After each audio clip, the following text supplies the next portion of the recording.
Votre entreprise est en pleine croissance, les contrats rentrent, mais la trésorerie reste un mystère angoissant. Hmm, Vous avez cette impression de naviguer un peu à vue, de prendre des décisions cruciales sur des chiffres qui ont déjà un mois de retard? c'est un classique. Cette situation, elle semble familière à beaucoup d'entrepreneurs, j'imagine.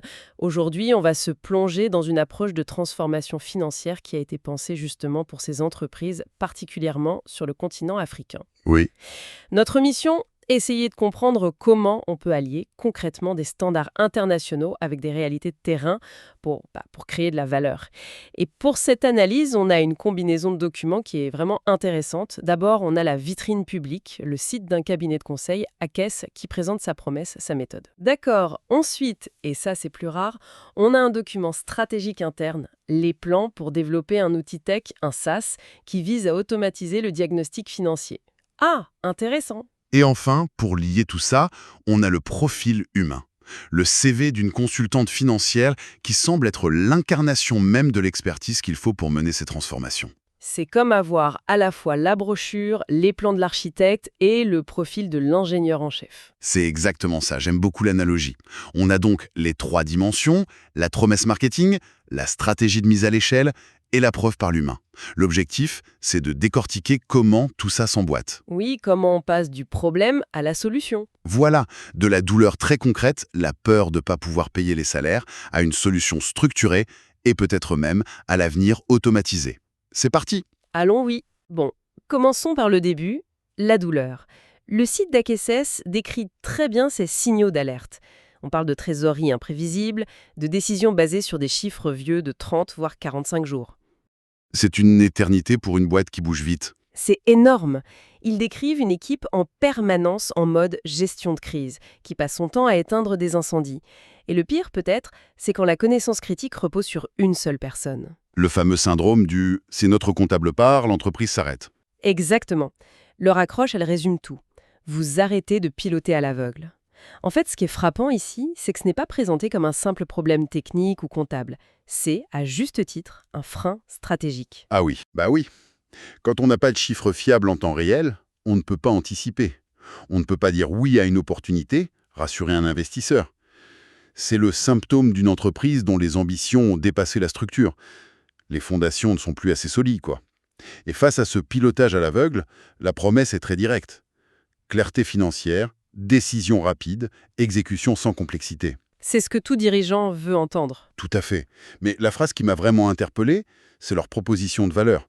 Des standards internationaux adaptés au terrain africain. C'est une affirmation forte. Ça pourrait aussi être une belle phrase marketing un peu creuse. C'est une excellente question. Qu'est-ce qui prouve que c'est concret? Voilà. Et c'est là que nos sources commencent à dialoguer. Le CV de la consultante nous donne une réponse très tangible. Dans ses compétences, on trouve la maîtrise du système comptable SIS Coada. 6 scores. Oui, pour ceux qui ne connaissent pas, c'est le référentiel comptable pour 17 pays en Afrique de l'Ouest et centrale. Ce n'est pas un détail. Ça veut dire que l'expertise n'est pas un simple copier-coller de modèles anglo-saxons. C'est ancré dans la réalité réglementaire locale. D'accord, donc ce n'est pas juste une traduction, c'est une véritable adaptation. Le problème est posé, la promesse est crédibilisée. Mais alors, comment ils s'y prennent concrètement? La méthodologie. Leur méthodologie est structurée en 4 phases. La première, Stabilisation. Le sous-titre est évocateur. Quand vous ne savez plus vraiment où va l'argent. Et leur solution phare, c'est une activation 30 jours, trésorerie sous contrôle. Cette idée d'un résultat visible en un mois, c'est très séduisant pour un dirigeant sous pression. Commercialement, c'est très intelligent. On ne commence pas par un projet de 6 mois qui fait peur, on attaque l'hémorragie, l'urgence numéro 1, le cash. C'est une victoire rapide, oui mais. il y a un risque. En 30 jours, on traite le symptôme, le manque de visibilité, mais pas la maladie, qui est souvent un problème de processus de fond. C'est un point crucial. C'est un vrai défi de gestion des attentes. Une fois l'hémorragie arrêtée, il faut reconstruire. Et ça nous amène à leur phase 2. Excellence, logique. Le problème ici, c'est quand les processus ne tiennent pas la croissance. On parle de clôture comptable interminable, de dépendance à des fichiers Excel. Leur solution, c'est la FinanceOps industrialisée. Le mot industrialisé est fort. Il est fort et il est juste. On passe de l'artisanat où un héros fait tout tourner à l'industriel, avec des processus standardisés, des outils.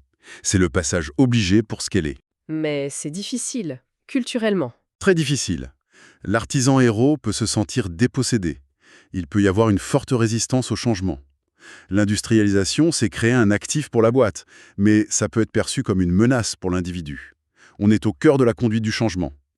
Une fois la machine plus robuste, on peut regarder plus loin. C'est leur phase 3, croissance, sous-titré « Quand l'ambition dépasse la structure ». Là, on prépare le futur, levée de fonds, expansion. Une de leurs solutions m'a intéressé, la direction financière fractionnelle, le CFO à temps partiel. Ça sonne bien. Mais est-ce que ça ne crée pas une nouvelle dépendance à un expert externe? C'est le principal risque en effet. Si le CFO fractionnel devient le seul cerveau stratégique, son départ peut être catastrophique. Alors, comment on évite ça? Un bon DAF à temps partiel ne donne pas que des conseils. Son rôle, c'est aussi de construire la fonction finance en interne. Il doit former les équipes, mettre en place les outils pour qu'à terme, l'entreprise puisse recruter son propre DAF à plein temps. C'est un pont, il doit se rendre progressivement utile. Il construit la maison avant de rendre les clés. C'est une nuance importante. J'avoue que pour leur dernière phase, je m'attendais à un truc très technique, genre optimisation fiscale. Et non, il appelle la phase 4 académie. Le postulat, quand les décisions sont prises sans compréhension des chiffres, on dirait qu'ils basculent de la finance à l'éducation. Qu'est-ce que ça nous dit sur leur philosophie?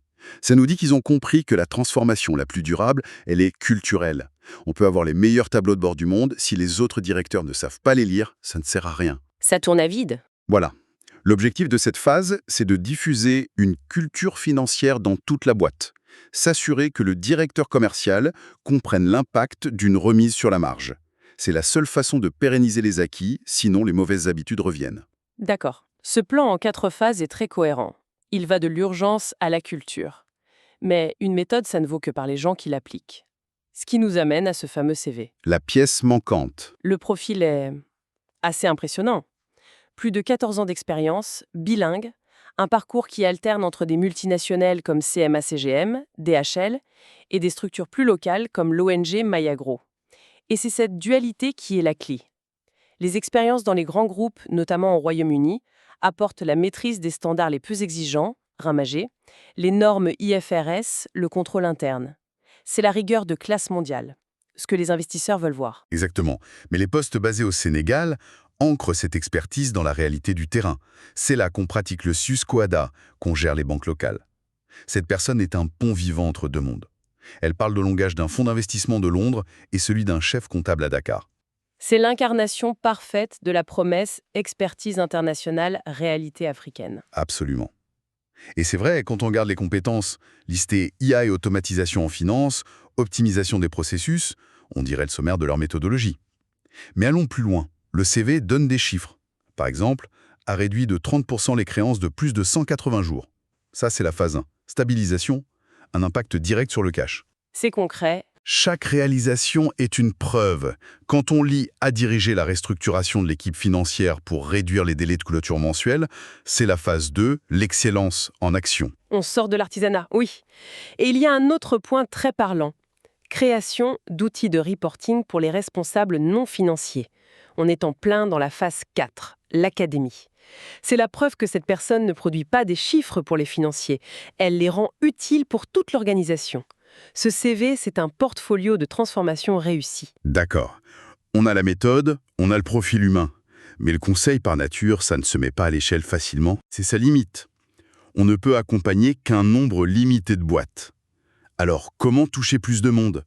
C'est là que le document sur leur projet de SaaS devient passionnant. Il nous montre la voie, la technologie. C'est la transition logique. Comment productiser un savoir-faire? Transformer un service en un produit scalable.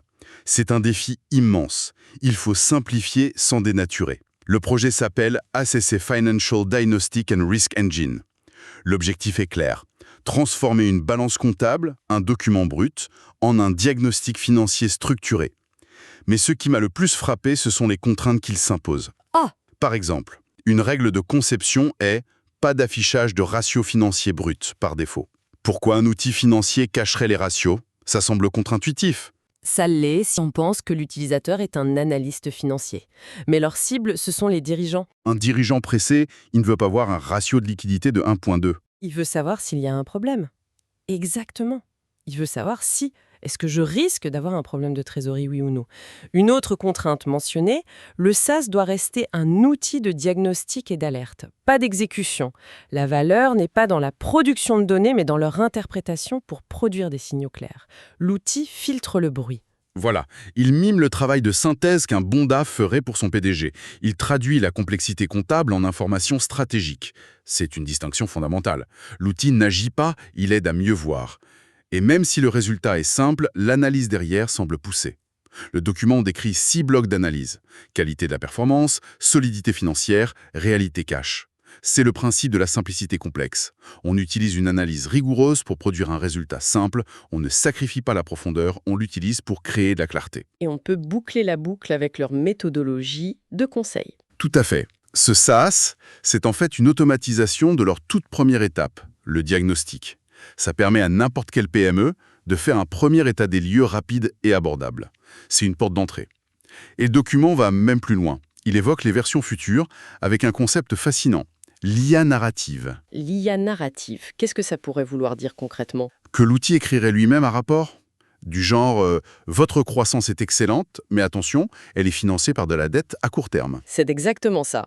Au lieu de juste afficher un voyant rouge, l'IA générerait une phrase qui explique le pourquoi et raconte la petite histoire que les chiffres révèlent. C'est un peu le Graal de l'automatisation du reporting.